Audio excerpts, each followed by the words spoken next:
Hello welcome back to my channel. आता संक्रांत आली किंवा थंडीचे दिवस आले की आपण आवर्जून तिळगुळ आणि शेंगदाण्याचे लाडू बनवतो, चिक्की बनवतो। पण ना आता थोडी बहुत थंडी अजून बाकी आहे काही काही भागामध्ये आणि उन्हाळा जस्ट तोंडावरच आलेला आहे। उन्हाळा जास्त पडला ना की तीळ हे शरीराला थोडेसे गरम पडतातच, पण याचे खूप सारे फायदे आहेत। म्हणून अजून एकदा हे लाडू भरपूर प्रमाणात मी बनवायचं ठरवलेलं आहे। आता हे लाडू ना फक्त चवीलाच गोड नाही तर हे एक सुपर फूड आहे। आजच्या व्हिडिओमध्ये आपण पाहणार आहोत रोज एक तिळगुळ शेंगदाणा लाडू खाण्याचे शरीराला होणारे 5 मोठे फायदे।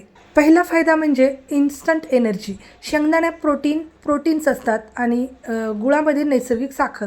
जेव्हा आपल्याला थकवा जाणवतो ना तेव्हा एक लाडू आपल्याला दिवसभर काम करण्याची ऊर्जा देत असतो। थंडीच्या दिवसात तर ना शरीरातील उष्णता टिकून ठेवण्यासाठी हे उत्तम। दुसरा महत्त्वाचा फायदा म्हणजे आपल्या हाडाचे आरोग्य। तिळामध्ये भरपूर प्रमाणात कॅल्शियम असते। वाढत्या वयातील मुले आणि आपल्या महिलांनी ना हे लाडू आवर्जून खायला हवेत। यामुळे सांधेदुखीचा त्रास कमी होतो आणि हाडे पोलादासारखी मजबूत होतात। तिसरा फायदा म्हणजे ना आपलं उत्तम असं पचन।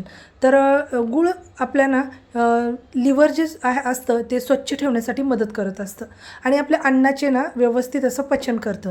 तर जेवणामध्ये ना जेवणानंतर आपण एक छोटा लाडू खाल्ल्याने आपला कॉन्स्टिपेशनचा सुद्धा त्रास दूर होण्यास मदत होते। चौथा फायदा ॲनिमियापासून सुटका। गुळ आणि शेंगदाणे या दोन्हीमध्ये ना लोह भरपूर प्रमाणात असते आणि ज्यांना रक्ताची कमतरता असते किंवा हिमोग्लोबिनची कमी असते त्यांच्यासाठी हा लाडू ना कोणत्याही औषधापेक्षा कमी नाही।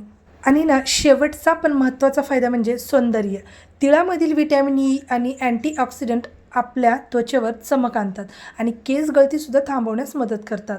आता या लाडूची सगळी माहिती मी घेतल्यानंतर मला आता पुन्हा हे लाडू बनवायची इच्छा झाली आणि मी पुन्हा हे लाडू अजून भरपूर असे बनवलेले आहेत मुलांसाठी, घरच्यांसाठी। आपणही खाल्लं पाहिजे म्हणून मी आता बनवले। तुम्हीसुद्धा नक्की बनवा आणि कशी वाटली माहिती ते मला नक्की कमेंटमध्ये सांगा आणि तुम्हाला व्हिडिओ कसा वाटला ते सुद्धा सांगा। आवडल्यास लाईक, शेअर आणि सबस्क्राईब करा। Bye bye.